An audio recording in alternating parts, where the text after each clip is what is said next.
Hari ini temanya adalah kolaborasi lintas genre dalam penciptaan karya film dan tulis. Berarti ada dua narasumber yang berbeda tentunya, di mana meskipun perbedaan itu ada, tetapi mereka memiliki hubungan yang erat, gitu ya.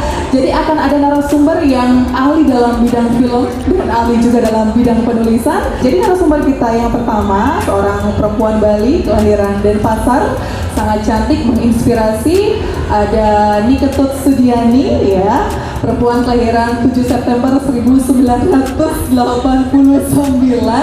yang sebenarnya tidak ingin disebutkan tahun kelahirannya. Beliau adalah seorang penulis dan penerjemah lepas yang memulai karirnya sejak tahun 2009 hingga sampai saat ini, dan beliau juga merupakan seorang jurnalis di Tribun Bali, lalu merupakan grup Kompas Gramedia dari tahun 2014 sampai dengan 2019, dan merupakan seorang editor di IEDN Times, ya, tahun 2020 sampai dengan sekarang. Berkaitan dengan apa saja sih ya prestasi-prestasi yang menginspirasi dari Mbok Sudiani, saya panggil Mbok ya tentu saja ya, karena saya masih sangat muda dia ya. Ya, Mbok Sudiani pernah menerima residensi penerjemah di Hungaria Translator House, itu di Hungaria tahun 2015, kemudian menerima hibah penerjemah dari Kementerian Pendidikan dan Kebudayaan Republik Indonesia tahun 2016. Kemudian bersama Film Sara dan Trax Video lolos sebagai fasilitasi bidang kebudayaan FBK Kementerian Pendidikan dan Kebudayaan RI dengan film dokumenter berjudul Di Balik Lukisan Sidik Jari tahun 2020. Tepuk tangan dulu buat narasumber kita yang pertama. Tepuk tangan yang mana nih? Terima kasih. Kemudian narasumber kita yang kedua, kalau tadi seorang perempuan Bali yang menginspirasi kita di sini malam hari ini, saya juga akan menghadirkan, meskipun kemarin Hari Ibu ya, saya tidak boleh egois, perempuan saja yang akan saya hadirkan di sini. Juga hadir seorang pemuda Bali yang menginspirasi. Pemuda, saya bilang pemuda ya. Pasti boleh nanti dikontak-kontak nomor teleponnya. Beliau adalah Nirarte Basdiwangkara. Tepuk tangan lu buat Bli Nirarte. Bli Nirarte adalah seorang filmmaker dan juga merupakan seorang founder dari Film Sarat ya, komunitas Film Sarat, dan tidak usah diragukan lagi kalau dari prestasi-prestasi tentang film yang pernah beliau garap. Pada tahun 2019 di Taishuk Film dan Video Festival dia pernah penghargaan, kemudian mendapat penghargaan di Seashore 2019, Balinale International Film Festival, Mini Kino Film Week tahun 2019, dan yang paling anyar terbaru, Bli Nirarte baru saja pulang dari Kolombia ya, karena berhasil membawa prestasi nama Bali yang mengharumkan Bali ya. Beliau mendapatkan penghargaan di Bogota Shoot Film Festival tahun 2022. Tepuk tangan dulu buat dua narasumber kita yang luar biasa. Saya undang langsung saja Mbok Sudiani dan Bli Nirarte. Silakan. Yeay, tepuk tangan yang luar biasa. Suasana jadi agak berbeda ya, karena sepertinya isi dari talk show sudah ada di samping saya. Iya, selamat malam Bli Nirarte, Mbok Sudiani, apa kabar? Dijawab dong pakai mic-nya, gimana nih? Grogi ya saya sendiri ya. Apa kabar, Mbok? Baik. Baik, Bli Nirarte apa kabar? Baik juga. Baik. Ini kita sharing mic ya, tidak apa-apa. Oke, luar biasa sekali ya, karena pada kesempatan ini tentu saja setelah rangkaian film-film yang diputar di Denpasar Cineast Festival, sangat spesial saya pikir di akhir acara kita mendapatkan talk show berkaitan dengan bagaimana penciptaan dari film, kemudian juga proses penciptaan dari karya tulis. Dan kedua hal ini terasa berbeda gitu, terasa berbeda dunia, tapi sebenarnya sangat berdekatan, memiliki hubungan satu sama lain.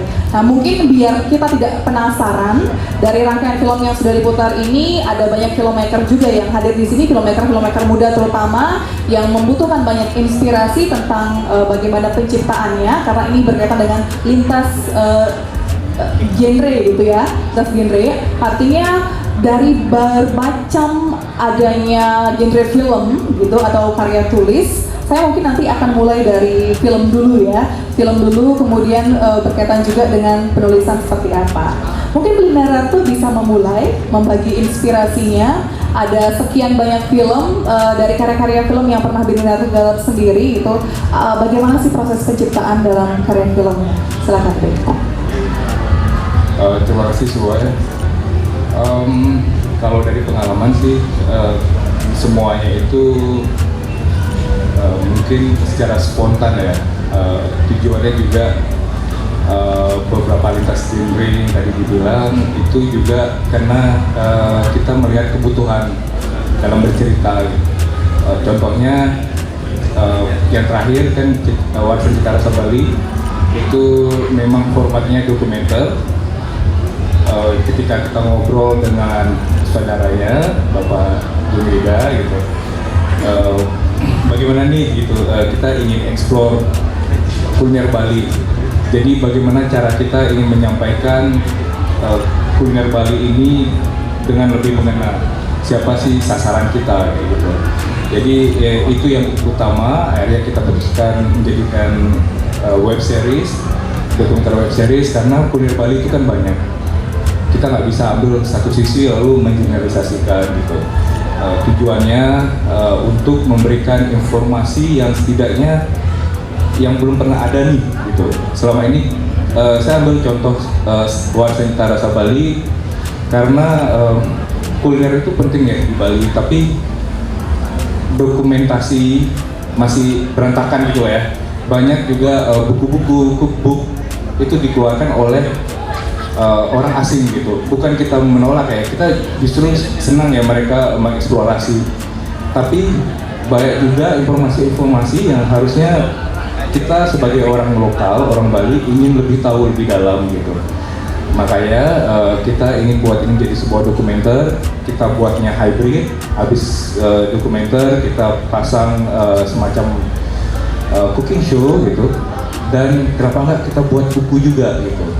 Jadi ini menjadi suatu produk, satu kesatuan yang bisa kita share ke masyarakat Bali utamanya tentang filosofi makanan Bali, kuliner Bali gitu. Betapa pentingnya kuliner Bali untuk disampaikan ke masyarakat. Lalu juga sebagai alat diplomasi untuk negara ini ya gitu, untuk disampaikan keluar gitu. Jadi itu salah satu contohnya. Terima kasih. Terima kasih Bli Nararto. Ya, jadi sebelumnya tadi saya sempat dengar ya bahwa ternyata kesadaran Bli Nararto sendiri sebagai filmmaker itu bukan hanya sekedar berkarya, tapi juga memiliki kesadaran bahwa kita semestinya melakukan pendokumentasian ya dalam karya itu. Nah, Bli, kesadaran lain ya Bli Nararto sebagai seorang filmmaker selain sebagai bentuk pendokumentasian dari kebudayaan-kebudayaan, misalkan peninggalan-peninggalan yang ada di Bali gitu, misalkan hal lain apa kemudian yang menginspirasi dalam pemilihan genre film yang Bli Nararto sering garap? Saya rasa saya sangat susah jawab itu ya. Karena harus balik lagi ke filmmaker ya gitu. Kita ini filmmaker yang kayak bagaimana gitu. Contohnya ada Agung Yuda gitu. Dia seneng nih basisnya dokumenter, tapi juga seneng garap film horor. Karena ada kesadaran sendiri bahwa oh saya merasa nikmat nih membawa genre-genre ini. Jadi nggak bisa kita terjun bebaskan ke setiap orang bahwa pemilihan genre ini harus begini, harus begitu gitu. Jadi harus kembali lagi ke personal masing-masing bahwa seorang filmmaker ini kembali lagi kamu filmmaker jenis apa gitu. Apakah kamu kita gitu ya ingin membuat sebuah film yang tujuannya ada advokasi, tujuannya untuk menghibur, atau tujuannya itu untuk coba-coba aja gitu. Jadi saya agak susah menjawab itu, tapi intinya itu balik lagi ke keinginan masing-masing personalnya filmmaker itu sendiri gitu.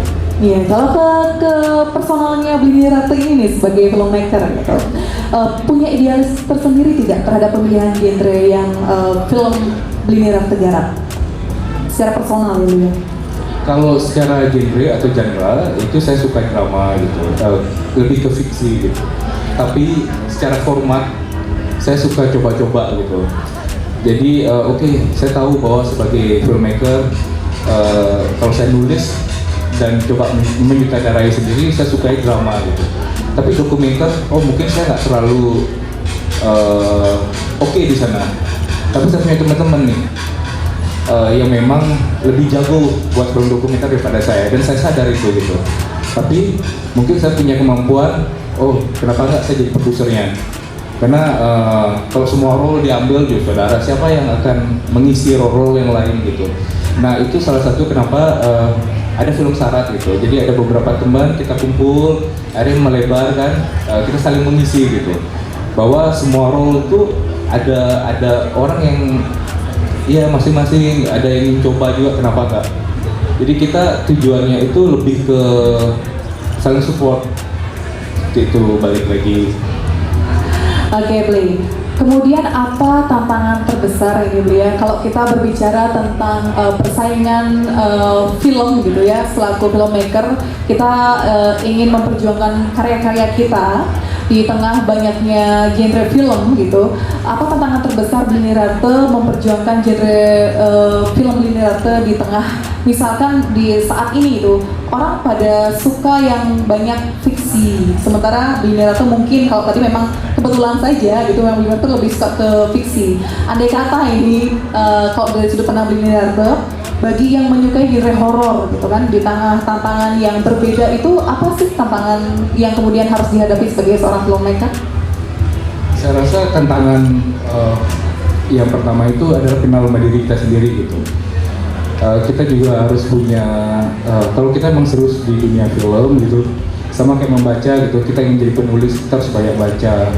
Sama, kita juga sering nonton gitu, sebagai filmmaker, untuk mempelajari bahwa film itu luas ya, film itu bisa jadi sebuah seni gitu.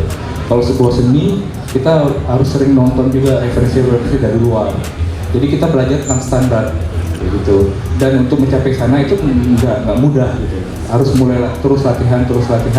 Latihan itu kan artinya membuat gitu. Dan itu memerlukan energi, uang dan lain sebagainya. Jadi menjadi filmmaker itu nggak cuma hanya punya modal ini aja gitu, tapi juga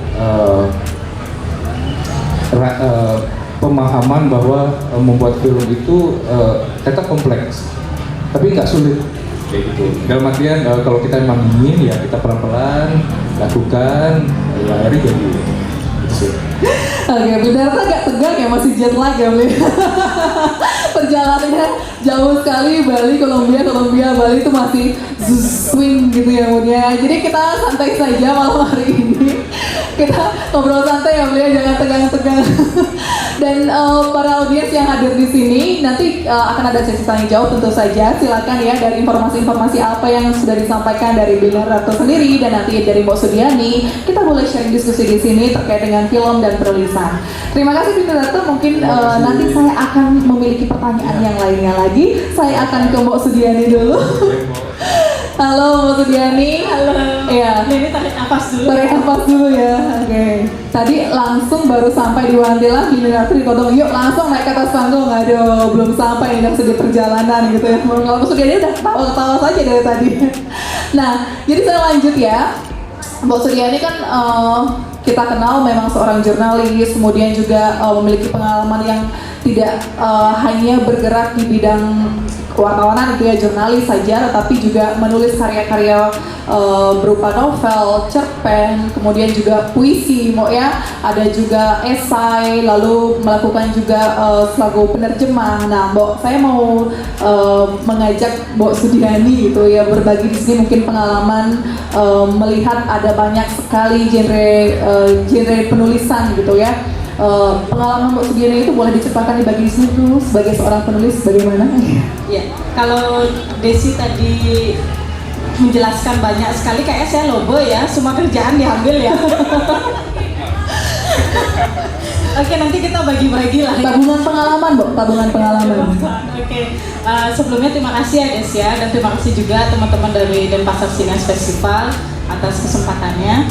Nah, untuk pengalaman selama ini penulisan genre itu memang kalau saya lebih banyak ya menulis di fiksi, itu memang lebih banyak di fiksi.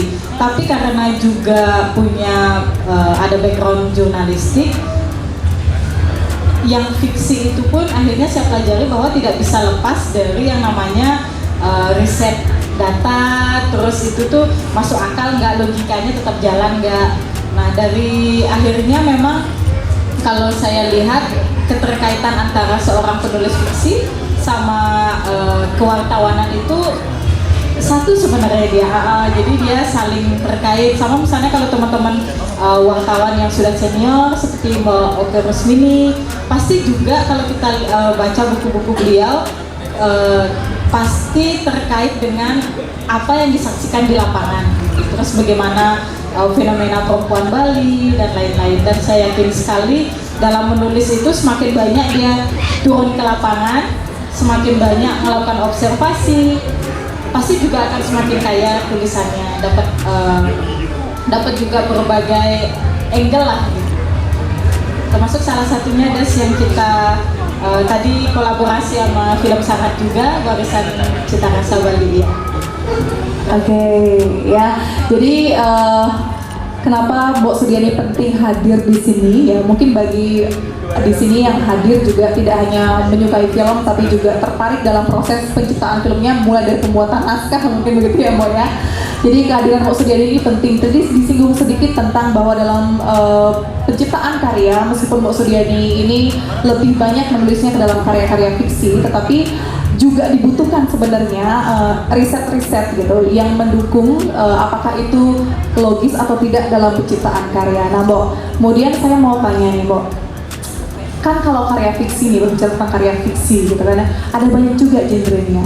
Nah, itu bagaimana kemudian Mbok Sudiani memilih gitu ya, memilih pada genre manakah Mbok Sudiani kemudian meneguhkan hati, menetapkan pilihannya, bahwa meskipun Mbok Sudiani bergerak di bidang fiksi, ada genre apakah itu romantis, kemudian apakah itu ada hal yang lainnya begitu, boleh dibagi Mbok ya? Ya, oke. Kalau fiksi itu secara sederhana kan ada 3 ya. Yang novel ini udah klasik sekali. Langsung masuk ke teori kuliah ya. Novel, cerpen, sama puisi itu ya. Dan kalau ditanyakan di mana sih sudah meneguhkan hati, terus terang sampai detik ini aku belum tahu di mana benar-benar berlabuh ya. Karena setiap karya itu ada kesenangannya sendiri. Misalnya pas nulis novel ada kepuasan sendiri di situ, terus kalau nulis puisi ada kepuasannya sendiri. Dan masing-masing juga ada apa ya, kesulitannya. Misalnya terutama kalau novel ini yang sering juga kita jadi candaan ya di sesama penulis itu, wah kalau kamu malas tulis puisi sehari jadi gitu. Terus kalau kamu memang cukup sabar, tulislah novel. Tapi sebenarnya saya tidak begitu setuju juga ya dengan pernyataan itu. Cuman memang dalam menulis novel itu melelahkan sekali, tapi juga menyenangkan. Sampai misalnya kalau dari pengalaman sendiri, kadang kalau kita pasti ada keinginan agak perfect ya. Kok di bait ini ada satu kalimat yang saya masih belum puas, ada aktornya yang sepertinya masih bisa digali.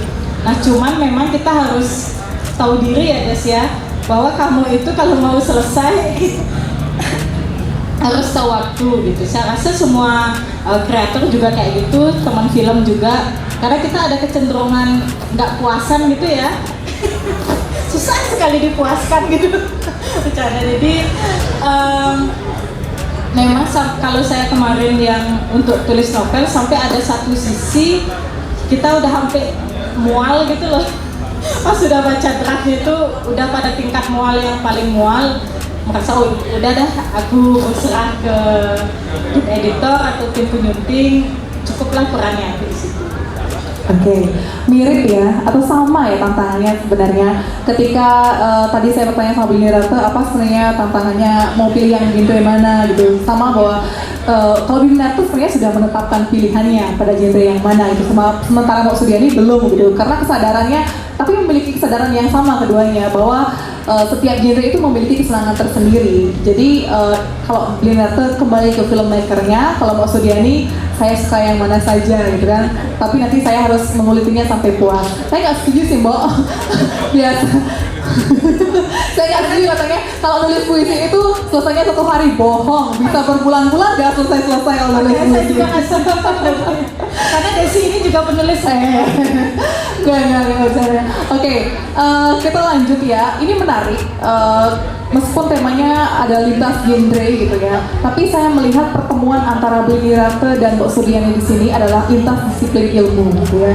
Lintas disiplin ilmu di mana terjadi pada akhirnya kolaborasi di dalam penciptaan karya. Seperti tadi yang sudah menonton mungkin salah satunya Warisan Cita Rasa Bali itu terjadi kolaborasi antara Billy Rata di film Sarat, kemudian Mbok Sudiani selaku tim risetnya gitu. Bisa diceritakan tidak bagaimana kemudian dari kedua belah pihak kedua belah pihak memiliki pada akhirnya kesadaran itu dan memutuskan untuk ayo kita berkarya dengan tujuan ini. Silakan Blake.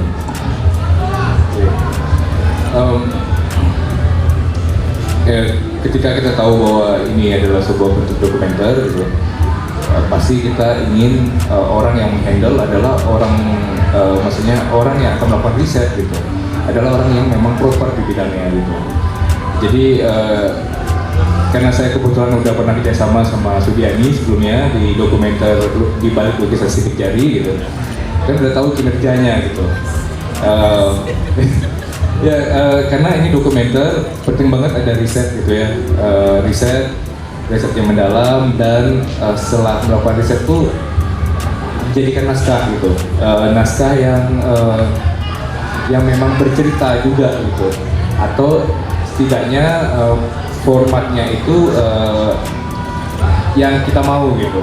Jadi kita perlu mengajak penulis yang memang punya skill investigasi gitu lah ya, gitu ya, untuk melacak dan nggak cuma gitu, kita mendapatkan sebuah sumber lalu juga melakukan verifikasi, kan itu penting gitu. Jadi data itu benar-benar layak untuk disebarkan gitu. Nah itu sih kalau dari Warisan Cita Rasa Bali, saya rasa akhirnya memutuskan mengajak Sudiani. Ngajak juga susah banget. Banyak pertimbangan pertanyaannya ya, ini untuk apa, kemudian visi misinya, trust issue soalnya.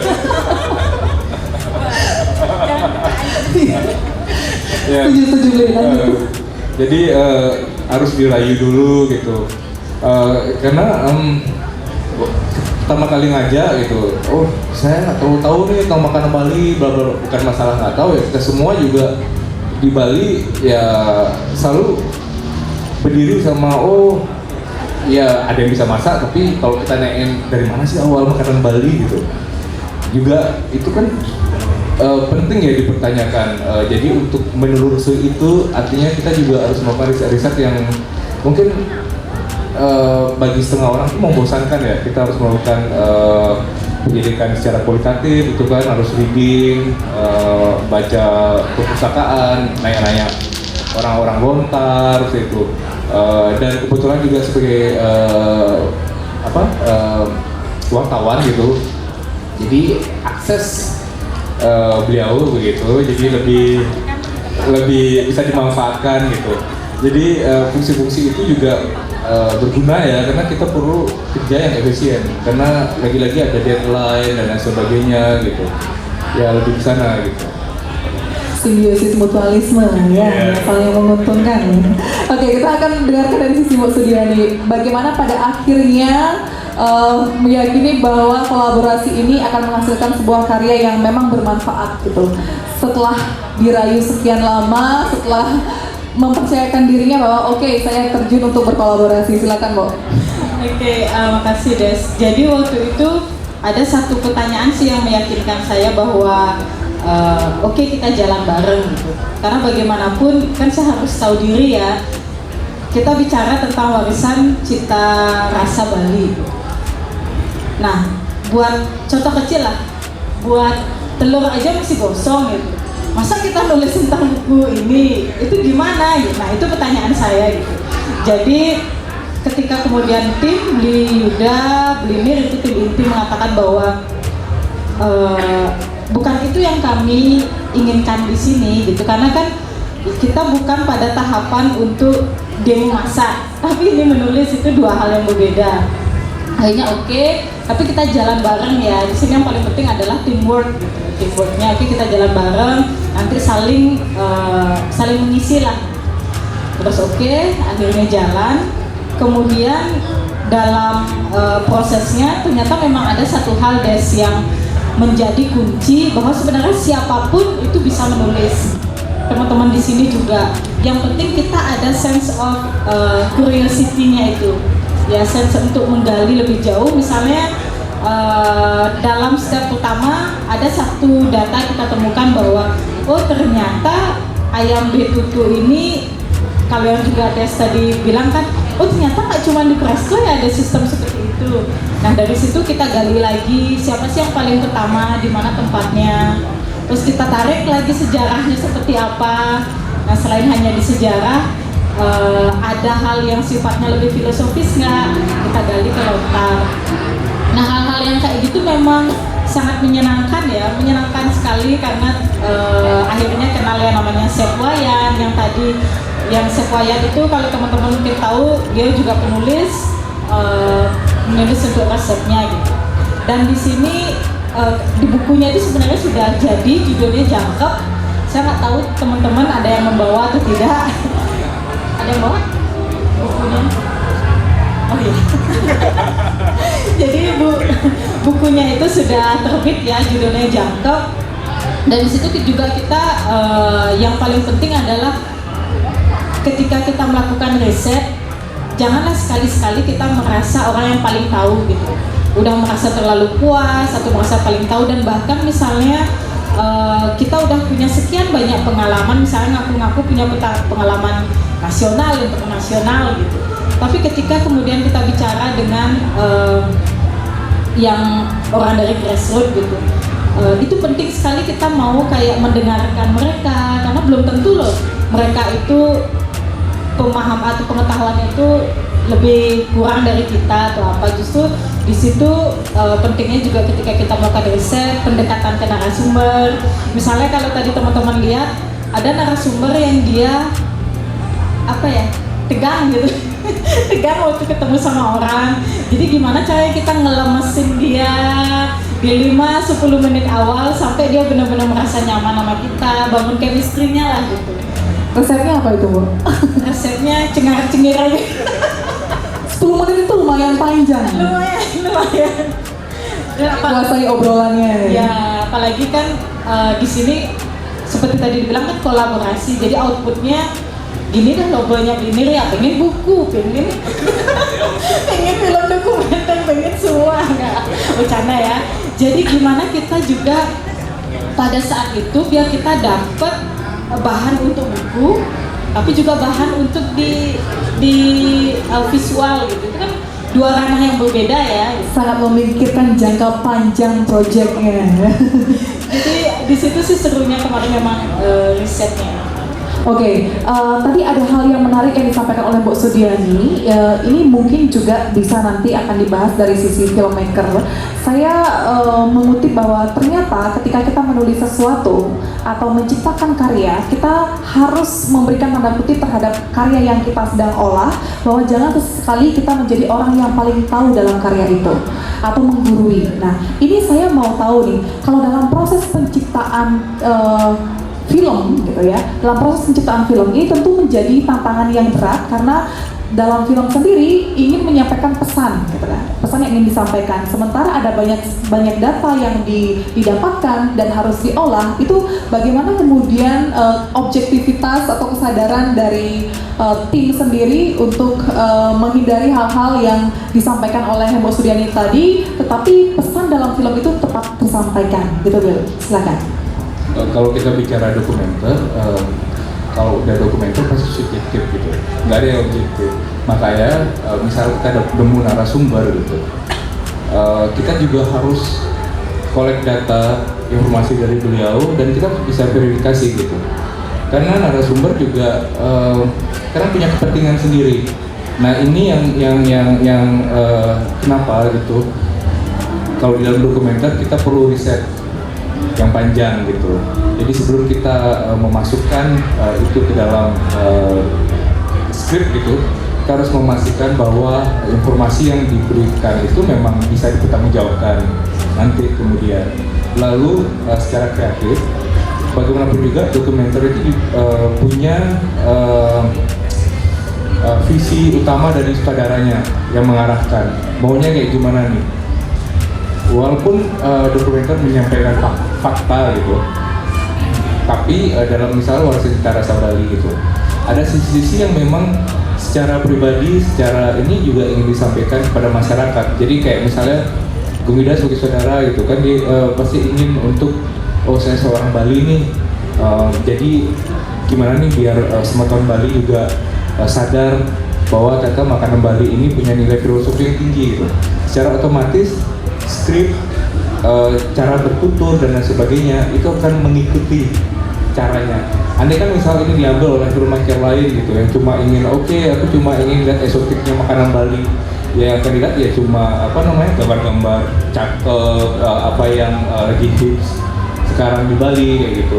Jadi benar-benar kembali lagi siapa yang membuat statementnya dia apa, dari statement ini kita berjalan gitu. Jadi penting sekali seorang filmmaker itu punya suara.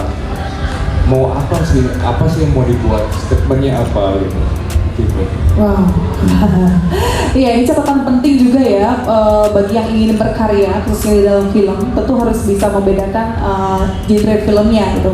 Kalau misalkan memilihnya pada akhirnya dokumenter, itu tentu saja seperti yang diberikan tanda kutip oleh Blindarto tadi, tentu itu sangat subjektif dan harus sadar tentang keberadaan itu, gitu ya, keberadaan kesubjektivitasan dari narasumber tersendiri. Kemudian sebagai filmmaker juga harus berani dan memiliki suara, mau diapakan kemudian karya ini gitu. Kemudian kalau dari Mbak Suryani, apa tantangan terbesar ketika kemarin menggarap bersama Film Sarat di proses penggalian data informasi. Nah, tentang kesubjektivitasan itu, apa tantangannya kemudian memilah informasi kemudian didiskusikan bersama dengan tim? Silakan Bu. Nah itu juga kalau kita pas penulisan bukunya juga ada statement di situ. Pertama yang membuat juga kami sangat yakin dan percaya diri, boleh dibilang bahwa ini adalah satu-satunya buku tentang cita rasa Bali yang ditulis oleh Nak Bali sendiri dalam dua bahasa ya, bahasa Indonesia sama bahasa Inggris, dan oleh memang mereka yang tumbuh lahir di Bali gitu. Karena mungkin ini juga salah satu hal yang menarik ya bagi saya sendiri. Kalau selama ini kan lebih banyak berkecimpung di seni budaya, terus penulisan sastra gitu. Ternyata ketika masuk ke ranah ini juga jadi momen pembelajaran tersendiri. Pertama kali yang saya bilang waktu itu ke Bini, saya mau ke toko buku. Toko buku, saya minta yang toko buku Periplus. Saya mau beli buku apa, fasilitasi ya. Jadi kami coba cari buku yang memang ditulis oleh self-taught gitulah ya, yang cukup ternama di Indonesia. Nah di situ ada satu statement yang membuat kami cukup gerah, yang kemudian membuat kami semakin bersemangat ya bahwa buku ini harus hadir. Nah di situ ada satu kalimat yang benar-benar literal seperti itu gitu. Jadi di situ kalimatnya adalah begini: masyarakat Bali menyediakan sesajen yang digunakan untuk memberi makan kepada para dewa-dewa. Nah di situ kemudian kami berpikir bahwa oh kalau kita coba proses kita nggak kalah kok gitu, nggak kalah kok, sebab gimana? Kita benar-benar lahir di Bali, kita merasai dan memahami budaya Bali itu. Setidaknya kita bisa melahirkan buku yang proper, kita benar-benar bisa bertanggungjawabkan. Oke, apa kemudian yang terasa dari kutipan buku yang Mbak Sudiani temukan itu? Yang pada akhirnya membuat gerah dan menciptakan karya yang lebih mempertanggungjawabkan lah gitu. Nah di situ kita yang agak nggak percaya itu karena penulisnya adalah benar-benar self-talk banget di Indonesia. Nah waktu itu yang dibahas adalah beberapa makanan dari sejumlah daerah. Nah di situ yang kami akhirnya pelajari bahwa dia mencoba untuk menciptakan sebuah makanan, tapi juga masuk ke kultur. Nah bagian kulturnya ini kayak kalau kita bilang dicampahin gitu loh. Nah yaudah juga bagian kultur aja, siapa sih orang yang bakal peduli? Aku kan lebih dikenal sebagai chef jago. Nah di situ kita ambil momennya bahwa seperti tadi di tayangan makanan, kita di Bali ini nggak bisa lepas dari kultur dan juga sisi spiritualnya itu. Nah disinilah saya bilang ke teman-teman, kayaknya kita punya modal deh. Kita tahu lah, at least angon apa sih sesajen itu kita tahu lah minimal, bukan untuk memberi makan tapi sebuah aturan gitu. Yang kayak gitu sih. Gagasan besarnya kemudian lahir dari sana ya. Salah satu pemantiknya. Terus kami memang karena di situ juga kita akhirnya ambil konsep jangkep kan dari perjalanan riset itu, kita melihat bahwa oh ternyata konsep makanan Bali itu jauh lebih dalam dari yang kita cuman sekadar tahu selama ini gitu. Jadi ada kayak tadi diceritakan dalam lontar itu juga melambangkan di mana posisi dewanya, terus ada di lelontaran, tapi jago dan kalau kita bilang itu jenius leluhur kita dulu sampai menerjemahkan ke dalam bentuk lontar, dan sekarang kita tinggal makan doang kan gitu. tinggal mewarisi aja lah gitu. Dan dalam penulisannya juga ada sini yang ingin kami sharing. Kita memposisikan diri di situ bukan sebagai akademisi ya, karena kalau dilihat profesor-profesor dari Udayana juga sudah ada yang menilik ya tentang makanan khas Bali, warisannya dan lain-lain. Nah kita posisinya lebih ke gimana refleksi anak muda dan kita menuangkanlah konsep-konsep kebersamaan itu. Kita mencoba lebih humble ya. Semoga beneran bisa seperti itu. Nanti kalau ternyata Desi baca, wah apa yang dibilang wah bener ini ya, silakanlah pembaca yang nanti ini menilai ya. Oke, karena karya filmnya sudah saya tonton tadi, saya akan selanjutnya saya akan baca karya tulisnya. Tapi memang dari apa yang tadi saya tonton gitu di film Sarat tentang cita rasa itu, memang terasa kita kemudian tidak berjarak pada apa yang kita nikmati, dan kita juga memiliki pengetahuan tentang ternyata gitu apa yang kita nikmati itu bukan sekedar rasa, tetapi memiliki filosofi yang sangat religius ya di kebudayaan kita, misalkan dalam Hindu dan Bali. Jadi ini sangat dekat sekali dengan tempat kita berdiskusi. Di depan ada stand makanan banyak ya. Jadi mungkin yang sedang ada di tempat ini sambil menikmati makanan, jadi mulai berpikir ya, pelan-pelan ya, apa yang saya nikmati ini sebenarnya saya harus menggali dulu informasinya. Karena penting kemudian kenapa rasanya menjadi seperti ini, kemudian warnanya kenapa misalkan jadi merah, kuning, tadi sudah dibahas di film-film itu. Saya pikir ini akan jadi menarik kalau ada pemantik ya dari sisi penonton, audiens yang hadir di sini yang sangat penasaran tentang bagaimana proses penciptaan karya film dari lintas genre yang kita bicarakan malam hari ini. Untuk itu saya akan mengundang audiens yang ada di sini yang ingin bertanya, kemudian memiliki rasa penasaran terhadap proses penciptaan film juga penulisan. Saya silakan. Oke. Di belakang sepertinya ada salah seorang filmmaker yang luar biasa sudah hadir di sini. Selamat malam Beli Virus. Selamat malam. Apa kabar?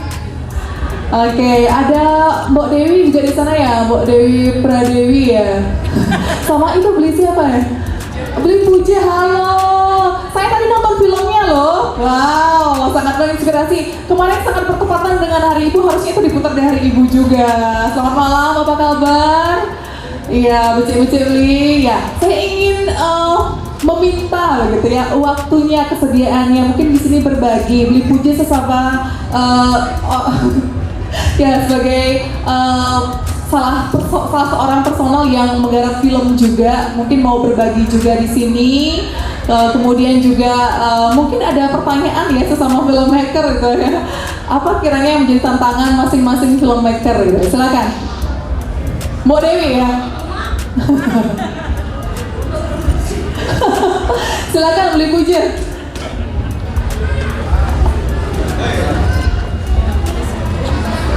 Beli Puja ini siap ditodong kapan? Oke, siap. Selamat malam, saya baru datang kebetulan hujan. Iya, Kuburan saya ini. tahu. Jadi kendalanya mungkin secara filmmaker itu sama ya, jadi uang menjadi hal yang paling utama buat untuk berkarya, karena kalau membuat satu buah karya itu tidak bisa hanya satu orang atau sendiri, tetapi melibatkan banyak orang. Itu artinya tidak bisa seperti yang katakan sebelumnya, tidak bisa idenya bagus tetapi aktornya nggak bagus, aktornya bagus tapi ide-idenya nggak bagus, atau mungkin semuanya bagus tetapi musiknya nggak bagus. Jadi semua itu harus bagus begitu baru dianggap sukses film itu kan begitu. Jadi harapannya, karena kebetulan saya juga orang baru di dunia film dan akhirnya ingin semangat membuat film, terutama di Bali ya. Jadi ada banyak sekali budaya yang perlu kita filmkan dan ada banyak sekali budaya yang perlu kita perkenalkan ulang buat teman-teman kita yang muda, sehingga tidak lagi tergerus oleh kemajuan zaman. Harapannya teman-teman kita di sini dan teman kita juga di luar mungkin tidak di sini, kita bisa menyatukan visi untuk bisa membuat karya yang ternyata bisa diterima baik oleh masyarakat Bali, dengan catatan budaya itu nggak lepas gitu. Karena yang saya tahu, film Bali itu sementara di film yang menceritakan tentang Bali dibuat sama orang Jakarta, dia cuma tahu kulitnya tapi dia ceritakan Bali gitu. Nah harapannya sekarang kita orang Bali akhirnya bisa bikin film walaupun tidak sebagus di situ, tapi kita belajar untuk bisa mengadopsi orang-orang luar sehingga film kita bisa dihargai lebih baik. Terima kasih. Terima kasih Beli Puja. Iya, setuju ya sama Beli Puja tadi.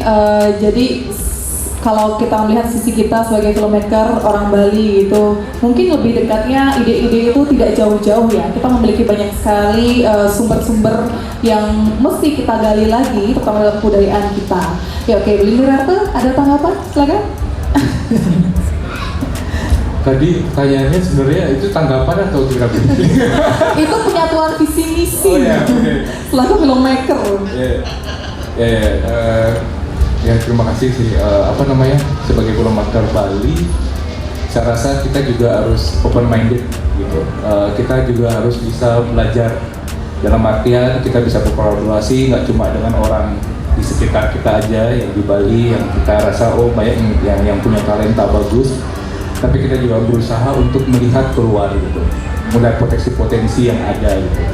Sebagai filmmaker, kita itu sebenarnya sudah begitu banyak ya platform di Bali gitu, baik film festival dan lain sebagainya. Contohnya untuk film pendek, ada Mini Kino Film Week, lalu ada Bali Ngalo juga ya untuk film panjang juga dan lain sebagainya gitu. Nah tadi Dewi Pradewi juga sempat nanyain uang gitu. Nah itu juga salah satu ini ya pasti challenge kita buat karya gitu. Sekarang ini kita di kementerian banyak sudah dibuka kanal-kanal gitu untuk akses hibah gitu, dan itu sebenarnya bisa dimanfaatkan oleh para filmmaker lokal di Bali gitu, untuk mencoba mendapatkan akses dana ini gitu dari Kementerian Pariwisata, Kemenparekraf, karena mereka di ekonomi kreatif, dan satu lagi di Kementerian Kebudayaan. Nah itu dari sisi government ya. Tapi kita juga harus melihat potensi bahwa ada co-production secara internasional, lalu yaitu festival luar gitu, yang kita coba minta funding ke mereka kayak gitu. Dan di Indonesia itu banyak kasusnya. Memang yang berhasil mendapatkan funding ini masih teman-teman di Jawa gitu, atau di luar Bali ya gitu. Tapi itu mungkin, dan banyak kasus yang sukses mendapatkan funding ini non PH gitu, yang akhirnya produksi filmnya itu didukung. Nah, cuma perlu sebuah track record yang memadai kayak gitu untuk bisa sampai di sana, dan perlu juga pemahaman literasi perfilman industri secara industri dunia itu kayak gimana. Karena ada yang komersil, ada yang art house yang memang benar-benar festival gitu. Dan tentu ini dua hal yang berbeda. Kalau kita mau cepat instan, ya dapat DPH gitu ya, misalnya Jakarta. Tapi kalau kita mau memang genrenya agak slow, agak art house, karena dia memang lebih seni, kita ke festival kayak gitu. Juga ada NGO, kebetulan saya sendiri film pendek saya juga mendapatkan support gitu dari sebuah NGO gitu. Dan ya akhirnya ya ini adalah sebuah bukti bahwa sebenarnya kita itu bisa tetap berkarya gitu. Ya kita coba melihat film itu juga sebagai bisnis plan ya.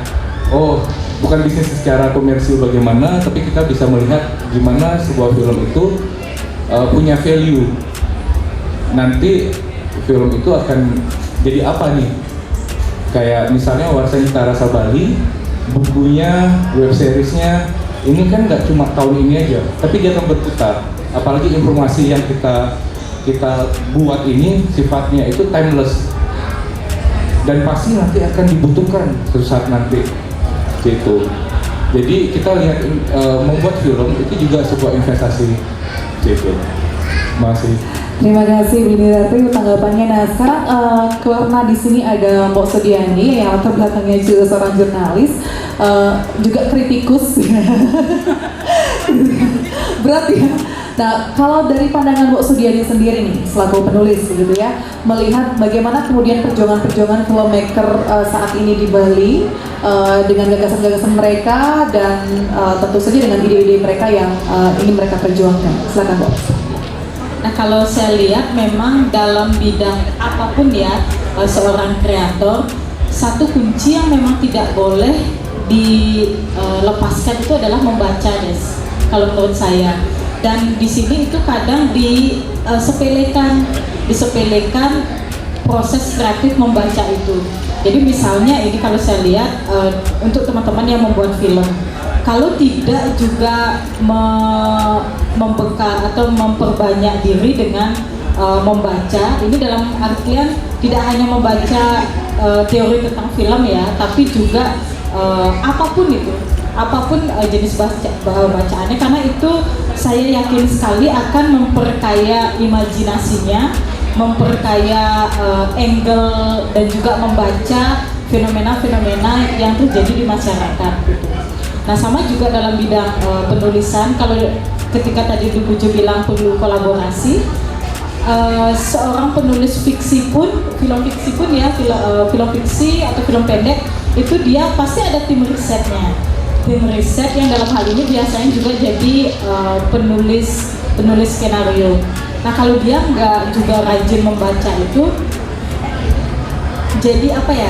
Kalau kita bahasanya tuh kayak kering gitu, kering, dangkal. Terus ada hal-hal yang cuman sampai di apa kulit-kulitnya aja gitu lah, kulit-kulitnya aja. Nah di situ juga kan mau nggak mau ada tadi yang saya bilang itu sense of curiosity, itu pengen tahu lagi lebih dalamnya kayak gimana sih, kok bisa gini, kok bisa gitu ya, seperti itu. Nah kalau teman-teman di Bali seperti apa karya-karyanya, memang belakangan ini kan juga udah semakin banyak nih teman-teman yang bergabung atau berkecimpung di dunia perfilman dan sudah semakin tahu juga seperti yang tadi Blinir bilang, akses-akses untuk mendapatkan pendanaan seperti yang boleh dibocorin nih Blin? Harus berbagi Ya. semuanya.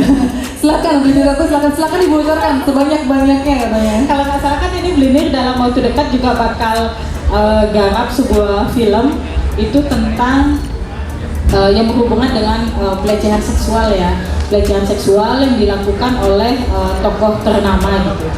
Nah dalam proses di awal Ula Ali itu ternyata memang perlu kolaborasi. Kebetulan waktu itu saya sempat ini di proses jurnalistik ya, sempat melakukan liputan khusus, tapi atas pertimbangan 1, 2, 3 hal akhirnya medianya tidak berani untuk menurunkan gitu. Nah ternyata seperti yang Blinir bilang, apa yang kita buat itu mungkin hari ini nggak bisa kita dapat hasilnya, tapi ternyata itu bergunanya di bidang yang lain gitu. Nah waktu itu iseng ada royaltinya loh. Jadi waktu itu dari cuman obrolan ngopi gitu, masa ada kasus gitu Sud, akhirnya kita ngobrol-ngobrol, coba kita buat sesuatu. Terus Blinir juga jadinya gigih untuk mendapatkan pendanaan. Terus ntar nanti tinggal proses syuting ya Blinir ya. Nah itu pun Blinir bolak-balik lagi nanya waktu proses pembuatan skenarionya, skripnya, Sud kok ini aku masih pakai otakku aja ya gitu.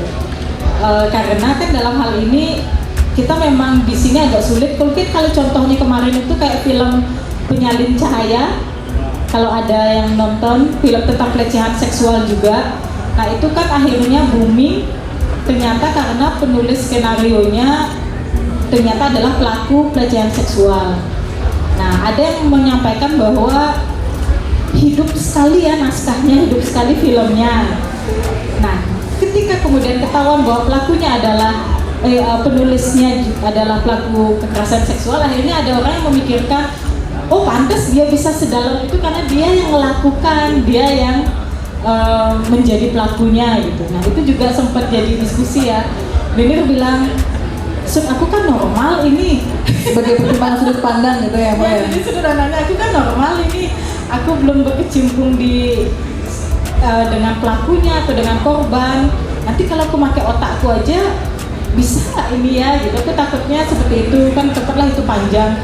Ini kita saling diskusi, oh gini Blinir misalnya kalau selama ini aku gini sama korban, isi otaknya korban tuh seperti ini loh gitu, atau isi otaknya pelaku tuh seperti ini loh. Makanya penting memang tektokan kolaborasi. Wow ya.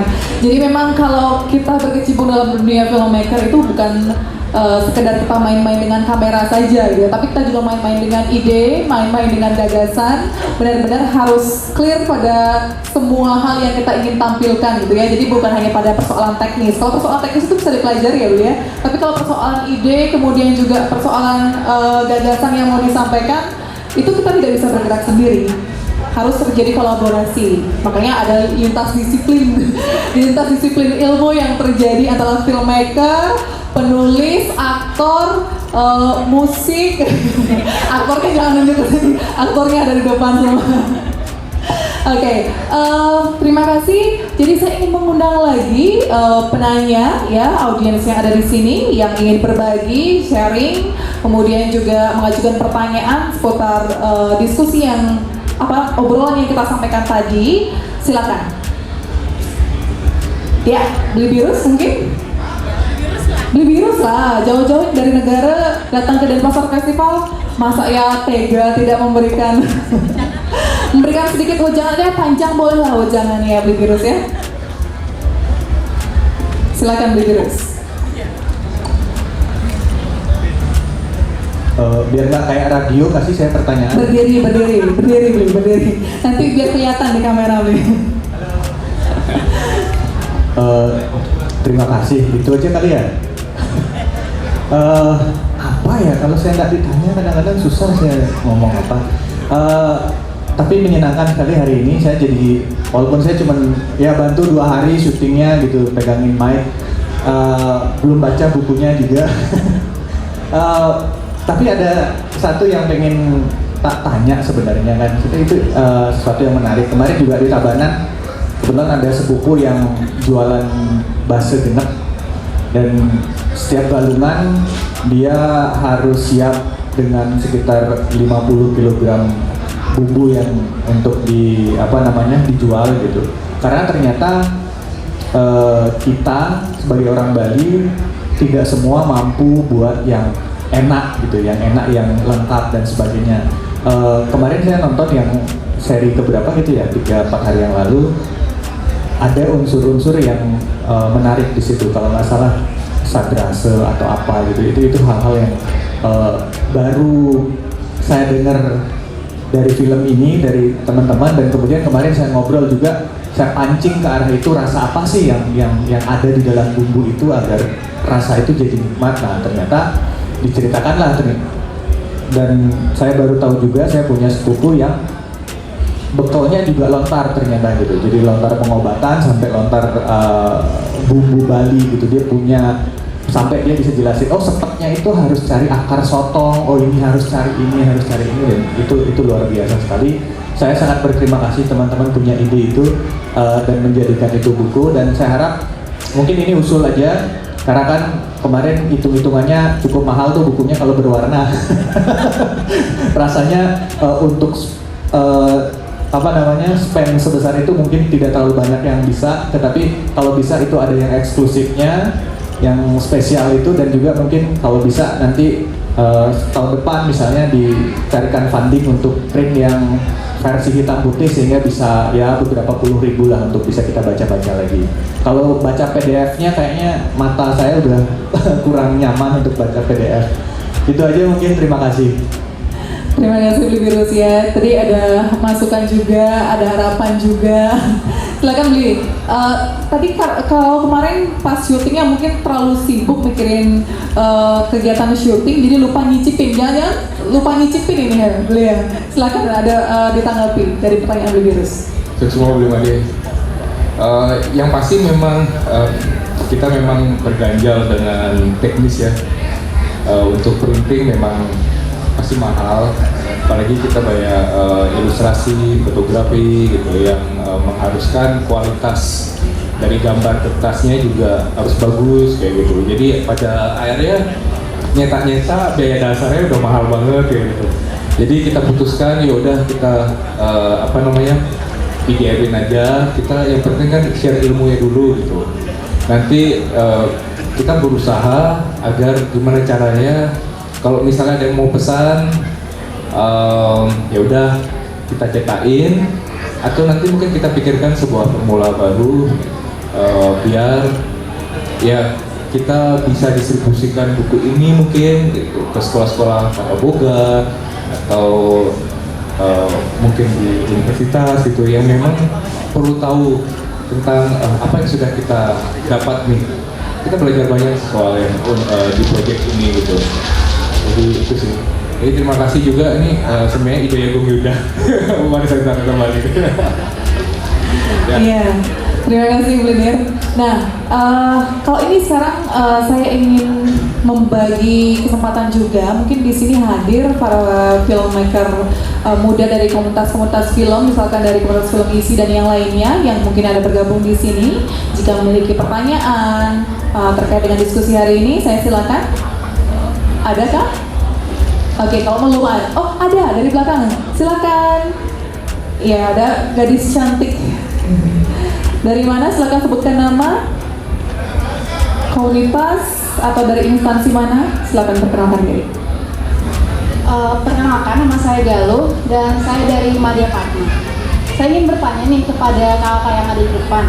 Kan terkadang justru topik-topik yang sensitif itu lebih menarik dan menantang untuk diangkat menjadi film dokumenter. Sayangnya sulit untuk menemukan narasumber yang sesuai dan bisa untuk bercerita sesuai apa yang kita butuhkan. Nah, kalau dari kakak di depan tuh boleh diceritain nggak sih pengalaman gimana cara kakak dapat narasumber dan gimana biar mereka itu bisa terbuka ke kita? Oke, lebih ke trik dan teknik mendapatkan narasumber ketika kita menggali ide-ide tentang isu-isu yang sensitif. Sebenarnya tadi sudah disinggung sedikit ya, kuncinya adalah misalkan ambil Mbak Sudiani sebagai timnya gitu ya. Oke, ini menarik sekali ya, karena ini juga tantangan. Misal kalau kita berbicara tentang filmmaker yang sudah memiliki nama gitu ya, itu tidak akan sulit ketika melakukan kolaborasi dengan rekan-rekan yang memang memiliki istilahnya kekuatan dalam hal menggali informasi yang valid. Tetapi bagi filmmaker muda yang tidak memiliki jaringan, kemudian juga kenalan gitu saya bilang ya, yang bisa memfasilitasi ide-ide mereka, terutama dalam hal narasumber ketika menggarap dokumenter itu bagaimana sih semestinya? Mungkin bisa dari Mbak Sudiani dulu, nanti ke Willy Rante, silakan. Ya, terima kasih Galuh ya pertanyaannya. Jadi apa sih yang menjadi kunci utama gitu? Nah, kalau menurut saya memang lebih ke gimana ya? Ada memang orang yang dia punya, mungkin kalau istilahnya kayak kehangatan gitu ya. Kehangatan itu sama kayak kalau orang udah deket sama dia, ngomong sama dia tuh entah bagaimana mau orangnya itu keluar gitu, keluar omongannya. Nah itu sebenarnya memang dari dilatih. Hal-hal kemampuannya kayak gitu tuh perlu dilatih, dan terutama memang harus keluarnya dari inside ya gitu, dari dalam.